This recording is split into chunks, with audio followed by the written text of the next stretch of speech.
Allah'ın El-Fettah degan ism sifatlari haqidagi tafsirlar. Bismillah, elhamdülillah, ve salatu ve selam ala Resulillah. Assalamu alaikum ve rahmetullahi ve berekatuh. Tövende dehqonlarga Ustad Abduvali Qari rahimahullah'ның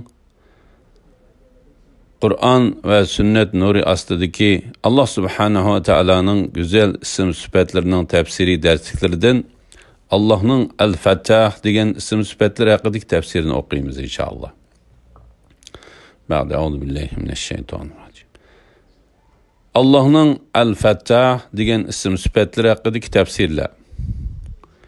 Allah'ın bu isim sifatları Kur'an'da 2 tilga ilingan.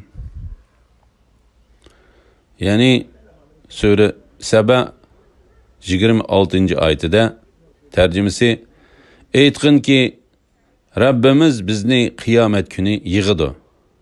Ondan bizning aramizda haqliq bilan hukm chiqaradi. Allah adil hukm qilguchidir. Xaloyiqning ahvolini bilguchidir. El-Fettah o'zining ilohiyati bilan har bir taqoq narsalarni ochquchi, hidoyati bilan har bir qiyinchilikni echib tashlag'uchi zot demakdir. Ba'zida Allah subhanahu wa ta'ala mamlakatlarni o'zining payg'ambarlariga dushmanlarining qo'lidan ilib fatih qilib berdi. Mana Allah subhanahu wa ta'ala Muhammad alayhissalatu vassalamga Mekke'nin fethisini ilan qilib, tercümesi Allah'ın senin ilgiriki ve kiyinki günahlarını keçirişi, sana bergen nimetini mükemmelleştirişi, seni doğru yolga başlışı, sana güçlük yardım berişi üçün, sana biz hakikaten roşen galbe ata kıldık. Sure Feth 1. ayet. Yani Mekke'ni fethi qilib berdik dedi. Bazı rivayetlerde Hudeybiye sulhisini mu feth deb hesaplaydı. Bazı vaqtlarda özünün dostlarının qalbini feth qilib açıdı. Ularga özünün rahmet darvozalarini açıdı. Sure Fatir 2. ayetida tercümesi Allah rahmetidan kishilarga ochgan narsani hergizmi to'sib qalalig'ichi bo'lmaydi. Albatta, g'ayb kalimalari va butun rizq kalimalari qudrat qo'lida bo'lgan zotni Al-Fattah deb sifatlanishga loyiqdir. Allah subhanahu va taolaning Al-Fattah sifatini banda bilgandan keyin o'zining tili bilan kishilarning diniy qiyinchiliklarini ichib tashlashga hayrismen bo'lish kerak. Ularning dunyoviy, islomga muvofiq bo'lmagan qiyinchiliklarini ko'rganda, ularning qiyinchiliklarini o'zining ilmi va til bilan hal qilishga hayrismen bo'lish kerak.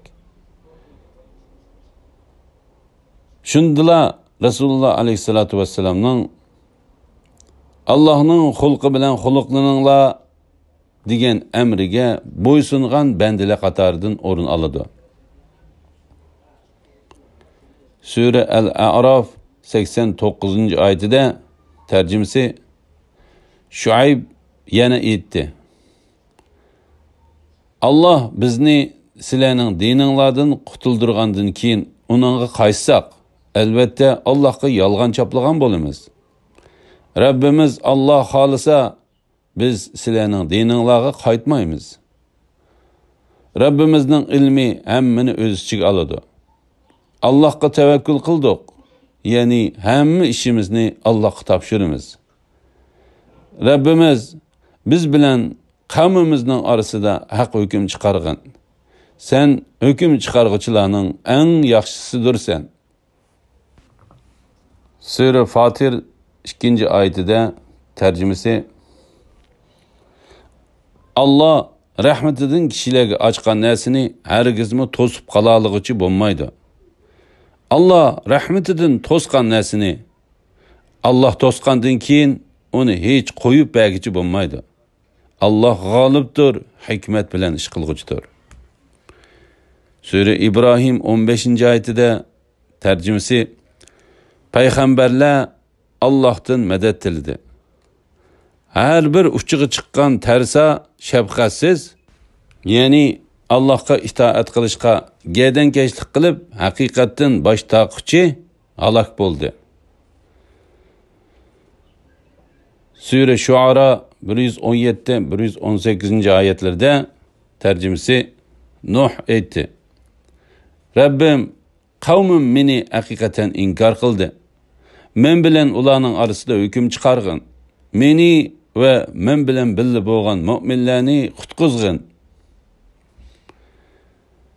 Sura Saba 26. oyatida aytqinki, Rabbimiz bizni qiyomat kuni yig'idi. Ondan bizning oramizda haqliq bilan hukm chiqirdi. Allah adil hukm qilg'uchidir. Xaloyiqning ahvolini bilguchidir. Sura Sajda 29. oyatida tarjimasi aytqinki, hukm chiqariladigan kunda kafirlarning aytgan iymonining foydasi bo'lmaydi. Ularga muhlatmi berilmaydi. Sura Saf 13. oyatida tarjimasi sizlarga marhamat qilinadigan, sizlar yaxshi ko'radigan ikkinchi bir ne'mat Allohdan keladigan nusrat va yaqin g'alaba, ya'ni Makkaning fathi qilinishidir. Ey Muhammad sallallohu alayhi vasallam, mu'minlarga bu ro'shan marhamat bilan xo'sh xabar bergin. Rasululloh sallallohu alayhi vasallam hadislardan Rasululloh alayhissalatu vassalam mundaq degan: Biringlar masjidga kirganda mundaq desin: Ey Allah, men uchun rahmatlarining eshigini ochib bersizlar. Chiqqanda yana salom yo'llab: Ey Allah, men sizlarning fazlillarini so'rayman desin. Muslim rivoyati 1685. hadis. Sura Al-An'am 44. oyatida tarjimasi: Ular o'zlariga qilingan nasihatni unutgan chaqda ularga sinash uchun paramonlikning hamma eshiklarini ochib etdik. Ular toki o'zlariga berilgan ne'matlardan xo'shal-xo'ram tug'anda ularni ushtum tut jazoladik.